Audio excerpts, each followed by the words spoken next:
వాస్తు విజ్ఞానానికి స్వాగతం అండి. నేను ప్రభాకర్ వాస్తు ప్లానర్. నేను ఒక వాస్తు పరిశోధకుడిని.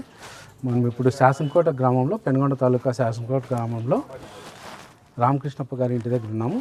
ఇది పడమరలో రోడ్డు అండి. అది అక్కడ కనిపిస్తాను చూడండి, అది ఉత్తరంలో రోడ్డు వస్తుంది. ఈ ఇంటికి ఉత్తరంలో రోడ్డు వచ్చి పడమరకు పోతుంది, మెయిన్ రోడ్డు అది.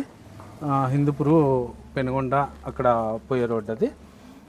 ఇది వచ్చేసి ఉత్తరంలో రోడ్డు. ఈ ఇంటికి వచ్చేసి పశ్చిమ వాయువ్యం నడుకు వస్తుంది. ఇది ఉత్తరానికి పోయి పడమరకు పోతే అది కూడా మెయిన్ రోడ్డే అండి. అదైతే నైరుతి నడుకు వస్తుంది.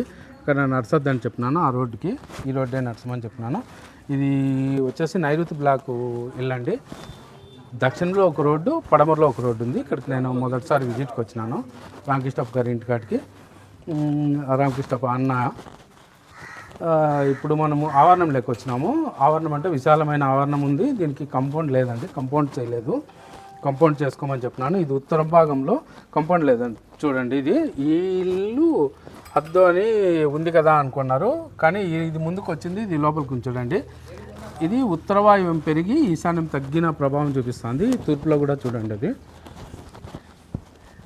తూర్పులో కూడా కంపౌండ్ అక్కడికే ఆగిపోయింది. అది మొత్తం ఈ ఎల్ షేప్ కంపౌండ్ చేయమని చెప్పినాను. దక్షిణంలో కూడా ఒక గేట్ ఉంది. నైరుతి బ్లాక్కి ఏమంటే కండిషను, నైరుతి బ్లాక్ దక్షిణంలో ఒకటి, పడమరలో ఒక రోడ్డు ఉన్నప్పుడు మెయిన్ రోడ్డు ఏదైతుందో ఉత్సవనాటికి ఏది వస్తుందో అక్కడ మాత్రమే గేట్ పెట్టుకొని ఇంకొకటి మూసేయమని మూసేసేయాలి. అది నడసరాదు. ఇప్పుడు దక్షిణంలో గేట్ ఉంది కదా, దక్షిణాగ్నేయంలో ఆ గేటు మూసేసి ఈ కంపౌండ్ చేసుకోమని చెప్పినాను. ఈశాన్యం నిలబడే విధంగా. ఇప్పుడు ఈ ఇంటికి ఆవరణంలో ఇల్లంతా బాగుందండి. ఇది ఇల్లంతా బాగుంది, ఈశాన్యం లేదు.